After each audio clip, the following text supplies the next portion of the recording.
మిర్యాలగూడలో ప్రణయ్ హత్య కేసు తీర్పు నేరస్తులకు కనువిప్పు కలగాలని ప్రణయ్ తండ్రి పెరుమాల బాలస్వామి అన్నారు.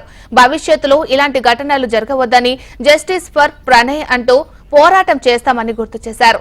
ఈ రకమైన హత్యలకు పాల్పడడం విచారకరమని అన్నారు. ఏదైనా ఉంటే చర్చల ద్వారా సమస్యలు పరిష్కరించుకోవాలని అన్నారు. 5.5 ఏళ్లుగా కోర్టు తీర్పు కోసం వేచి చూస్తున్నామని, ఈ తీర్పుతో తృప్తి చెందామని ప్రణయ్ తల్లిదండ్రులు తెలిపారు.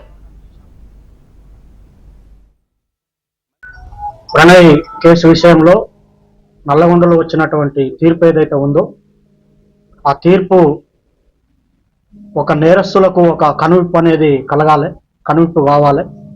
ఎందుకంటే మా బాబు ప్రణయ్ హత్య జరిగినప్పుడు ఇదే చివరి హత్య జరగాలని చెప్పి జస్టిస్ ఫర్ ప్రణయ్ అని చెప్పి చాలా మేము పోరాటం చేశాము.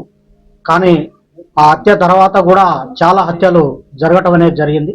అయితే ఈ హత్య తర్వాత జరిగినటువంటి హత్యలు చేసిన వాళ్ళకి కానివ్వండి, ఇంకా ఈ కులాన్ని పట్టుకొని వేలాడే వాళ్లకు, కుల దురంకార హత్యలు చేసే వాళ్లకు, తర్వాత కన్న కూతుర్లను చంపుకునే వాళ్లకు, కన్న కొడుకులను చంపుకునే వాళ్లకు, అవతలి వ్యక్తులను చంపే వాళ్లకు కులం పేరుతోని ఈ యొక్క తీర్పు అనేది కనువిప్పు కావాలని నేను కోరుకుంటున్నాను.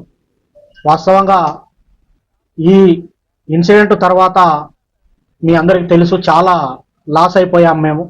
ఇప్పుడు మాకు కొడుకు లేకుండా పోయాడు, అమృతకి భర్త లేకుండా, తర్వాత నా మనవనికి తండ్రి లేకుండా పోయాడు.